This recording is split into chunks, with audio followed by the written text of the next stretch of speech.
Je le lui ai dit, mais il ne veut rien entendre. Il dit que c'est très important. Je ne reçois personne. Rita Lafontaine, bonjour. Bonjour. On se trouve dans les derniers moments de répétition de la nouvelle pièce de théâtre Mamoury avec les étudiants en certificat en interprétation théâtrale de l'UQTR, vos petits jeunes en fait. Oui, oui, oui.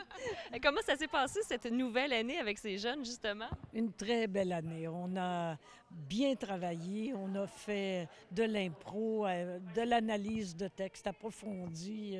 Enfin, on a très, très bien travaillé. Ils sont très disponibles, instinctifs et puis très gentils. Ils ont formé une équipe solide et je suis très fière d'eux. Justement, vous avez rencontré différents jeunes dans les dernières années. Bon, parce que c'est pas la première cuvée. Est-ce qu'il y a une différence? Est-ce qu'il y a une évolution en tant que professeur par vous-même et par les jeunes qui s'inscrivent à ce cours? Ce que je retrouve en eux, je pourrais pas faire de catégorie, en fait, mais ce que je retrouve en eux, c'est la passion que j'avais moi-même, que j'ai pas perdue non plus, parce que ça serait triste de l'avoir perdue. Je pense que je vais la conserver toujours parce que c'est tellement un beau métier. J'ai commencé à vivre réellement quand j'ai commencé à faire du théâtre.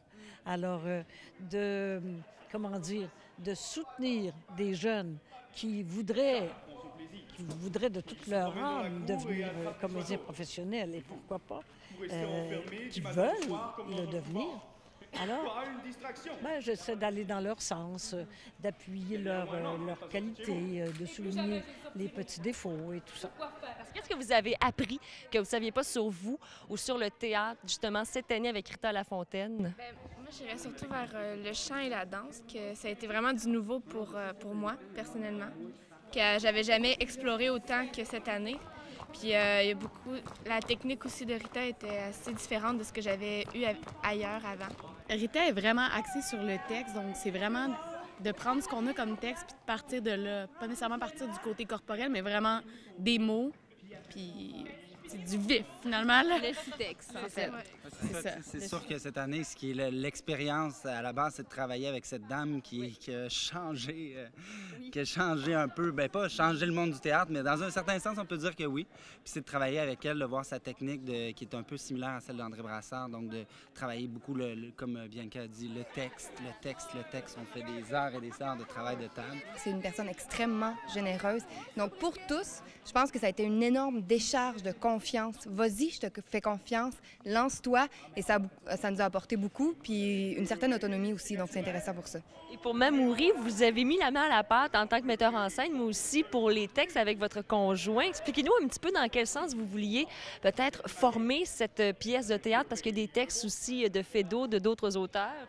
Oui, l'idée n'était pas de rivaliser avec Feydeau, Courteline et Tchekhov, mais d'écrire une mise en situation dont je dévoilerai pas les détails, mais c'est amusant. On aurait pu faire simplement les courtes pièces de Feydeau, Courteline et Tchekhov.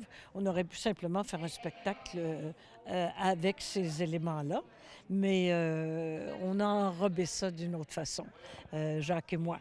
Alors, Mamoury, c'est l'âme du théâtre, c'est l'inspiration des artistes, et elle est présente, mais les interprètes ne la voient pas. Alors, il y a tout un mystère et un aspect théâtral, évidemment, qu'on aime bien. On pourra voir ça sur scène ici même. En fait, ils sont chanceux à la salle Jean-Antonio Thompson. Pour certains, c'est une première expérience, donc c'est assez exceptionnel de se retrouver ici avec l'une de vos créations en même temps. Oui, le 19 avril à 20h et on est fiers du travail qu'on a accompli. Il y a l'un de vos amis, Jean Beaulieu, un artiste de Trois-Rivières, qui dit que vous êtes l'une des plus belles richesses naturelles que le Québec ait connues. Et je suis d'accord. Lui-même, il est une des richesses naturelles peu banales. Ces jeunes sont très chanceux de vous avoir. Rita Lafontaine, merci beaucoup et on vous souhaite un bon spectacle avec Mamoury et pour vos autres projets. Merci. C'est moi qui vous remercie. Au revoir.